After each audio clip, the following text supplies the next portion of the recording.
শুরুতে জানিয়ে দেব বিএনপির কর্মসূচি বাতিল, প্রতিষ্ঠা বার্ষিকীর অর্থ যাবে ত্রাণ তহবিলে। জানিয়ে দেব আওয়ামী লীগ নিষিদ্ধ করা নিয়ে যা বললেন উপদেষ্টা আসিফ নজরুল। এদিকে ছাত্র জনতার বিপ্লবকে ব্যর্থ করতে ভারত থেকে প্রচারণা চালাচ্ছে অভিযোগ বিএনপির। সর্বশেষ জানিয়ে দেব আওয়ামী লীগ সীমা লঙ্ঘনের প্রতিদান দিয়েছে বলছেন খায়রুল কবির।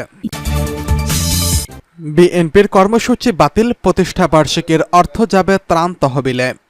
বিএনপির মহাসচিব মির্জা ফখরুল ইসলাম আলমগীর জানিয়েছেন, দেশের কয়েকটি জেলায় চলমান বন্যার কারণে দলের প্রতিষ্ঠা বার্ষিকীর কর্মসূচি বাতিল করা হয়েছে।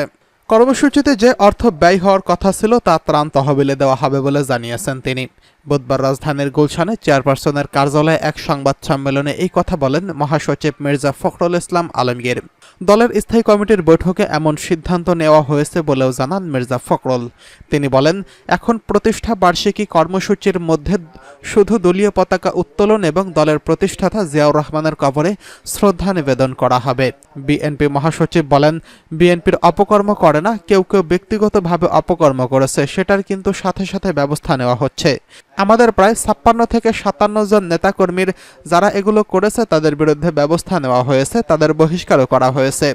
তিনি আরও বলেন, আমি আইনশৃঙ্খলা বাহিনীর কাছে অনুরোধ করব, ঢালাওভাবে মামলা দেওয়া হচ্ছে। আইনশৃঙ্খলা বাহিনীকে বলবো, এসব মামলা নেওয়ার আগে যাচাই বাছাই করে নেওয়া উচিত। কোন মামলা নেওয়া যাবে আর কোনটা নেওয়া যাবে না প্রাথমিক তদন্ত করা দরকার। তা না হলে একটু ব্যক্তিগত শত্রুতা থাকলেও তার নাম দিয়ে দেওয়া হচ্ছে। দেখা যাচ্ছে যে খাগড়াছড়িতে ঘটনা ঘটেছে, সেটার মামলা দিয়ে দেওয়া হচ্ছে সারা দেশের নেতাকর্মীদের বিরুদ্ধে। এটা একটা বিরূপ ঘটনা ঘটছে, এটা একেবারে বন্ধ করা উচিত। দলের নেতাকর্মীদের এমন মামলা না দেওয়ার আহ্বান জানিয়ে ফখরুল বলেন, মামলার কোনো মেরিট থাকবে না। সব মামলায় কেন্দ্রীয় নেতাদের জড়িত করা সমীচীন নয়। যে মামলায় যাদের সম্পৃক্ততা থাকবে সেটাই দেওয়া দরকার। এদিকে আওয়ামী লীগকে নিষিদ্ধ নিয়ে যা বলছে আসিফ নজরুল। দল হিসেবে আওয়ামী লীগকে নিষিদ্ধ করা সমীচীন হবে না বলে মন্তব্য করেছেন আইন উপদেষ্টা আসিফ নজরুল। তিনি বলেন, আমাদের সংবিধান অনুসারে সংগঠন করার স্বাধীনতা আছে। আওয়ামী লীগ আমাদের স্বাধীনতা সংগ্রামে নেতৃত্ব দানকারী দল। বিভিন্ন গণতান্ত্রিক সংগ্রামে তাদের অবদান ছিল। বুধবার 28 আগস্ট সচিবালয়ে নিজ দপ্তরে সাংবাদিকদের এক প্রশ্নের জবাবে তিনি এসব কথা বলেন। তিনি বলেন, আওয়ামী লীগ বাংলাদেশের স্বাধীনতা সংগ্রামে নেতৃত্ব দানকারী দল। বিভিন্ন গণতান্ত্রিক সংগ্রামে তাদের অবদান ছিল, কিন্তু গেল 15 বছরে তারা যা করছে সেটা তাদের ঐতিহাসিক ও ঐতিহ্যের সাথে যায় না, মুক্তিযুদ্ধের চেতনার সঙ্গে যায় না। বাংলাদেশের ইতিহাসের এমন এক বর্বরতম ফ্যাসিবাদ কায়েম করেছিল আওয়ামী লীগ। এই কর্মকাণ্ডের জন্য ব্যক্তিগত দায়ী থাকতে পারে, নেতাদের সামষ্টিক দায় থাকতে পারে, কিন্তু দল হিসেবে আওয়ামী লীগকে নিষিদ্ধ করা সমীচীন হবে বলে আমি মনে করি না। আওয়ামী লীগকে নিষিদ্ধ করা হবে কিনা এমন প্রশ্নের জবাবে তিনি আরও বলেন, যখন আওয়ামী লীগকে নিষিদ্ধ করার দাবি উঠেছে তখন আপনি দেখেছেন আমাদের অ্যাটর্নি জেনারেল অফিস থেকে প্রতিবাদ করা হয়েছে। কোনো রাজনৈতিক দলকে নিষিদ্ধ করার পক্ষে আমি না। যদি কোনো জঙ্গিবাদী কিংবা রাষ্ট্রবিরোধী তৎপরতায় তারা লিপ্ত থাকে, সত্যিকার অর্থে যদি কোনো রাজনৈতিক দল জঙ্গিবাদী কিংবা রাষ্ট্রবিরোধী তৎপরতায় জড়িত থাকে, তাহলে প্রচণ্ড সততার সঙ্গে তাদের তদন্ত করে কিছু একটা করা যেতে পারে।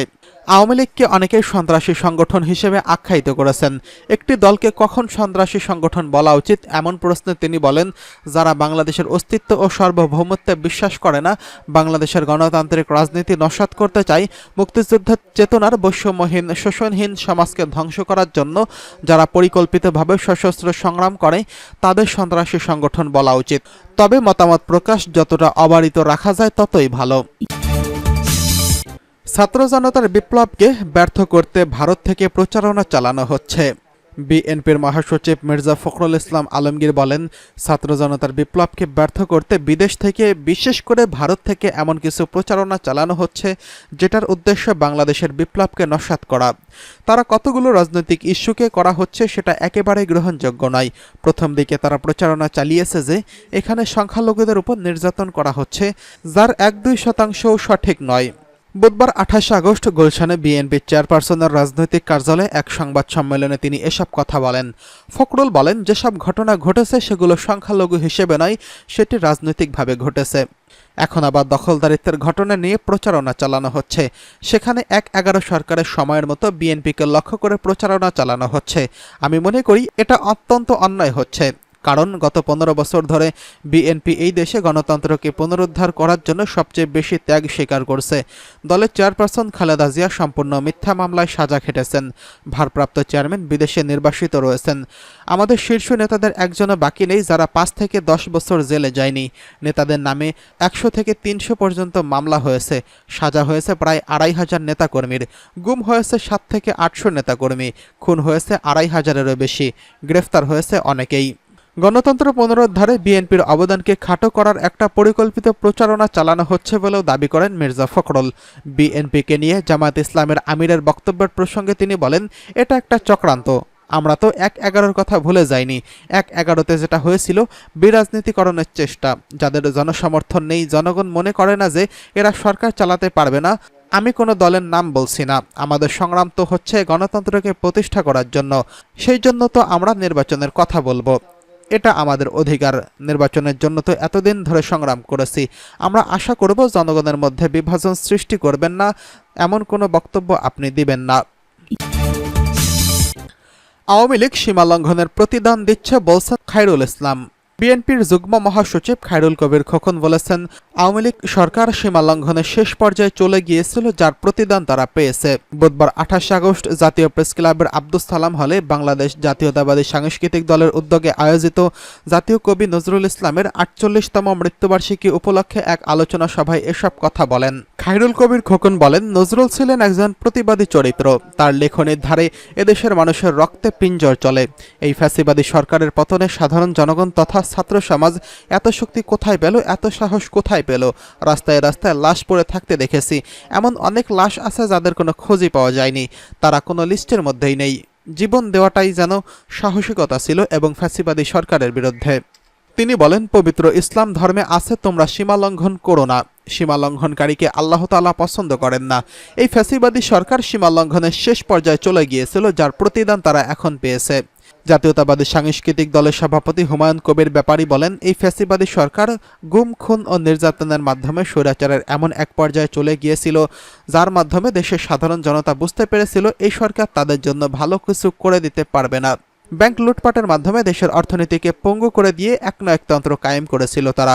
এই সরকারের পতন সময়ের দাবি ছিল, যা এদেশের ছাত্র সমাজ করে দেখিয়েছে। অন্যদিকে গণবিপ্লব পরবর্তী বর্তমান পরিস্থিতিতে জামায়াত ইসলামীতে কেউ যোগ দিতে চাইলে সংগঠনের ঊর্ধ্বতন নেতাদের অনুমতি নিতে হবে বলে জানিয়েছে দলটি। জামায়াতের সেক্রেটারি জেনারেল অধ্যাপক মিয়া গোলাম পরওয়ার গণমাধ্যমে পাঠানো এক বিবৃতিতে এই তথ্য জানিয়েছেন। বিবৃতিতে পরওয়ার বলেন, অতি সম্প্রতি বিভিন্ন সংগঠন থেকে বাংলাদেশ জামায়াত ইসলামীতে কিছু লোক অনুপ্রবেশের চেষ্টা চালাচ্ছে। জামায়াত ইসলাম একটি ইসলামী রাজনৈতিক সংগঠন। যে কোনো ব্যক্তি জামায়াত ইসলামের আদর্শে উদ্বুদ্ধ হয়ে এই সংগঠনের লক্ষ্য ও উদ্দেশ্যের সাথে একমত পোষণ করে জামাতে যোগদান করতে পারেন। এতে আরও বলা হয়, বর্তমানে ছাত্র জনতার বিপ্লবের পর আমরা এক বিশেষ পরিস্থিতি অতিক্রম করছি। জামায়াত ইসলামের বৈষম্য বিরোধী আন্দোলনে যারা শহীদ হয়েছেন এবং আহত হয়েছেন তাদের পরিবারের পাশে দাঁড়িয়ে তাদের শোকে অংশগ্রহণ করার কর্মসূচি বাস্তবায়ন করেছি। পাশাপাশি বর্ণাঢ্যদের সহযোগিতার কার্যক্রম চালিয়ে যাচ্ছি।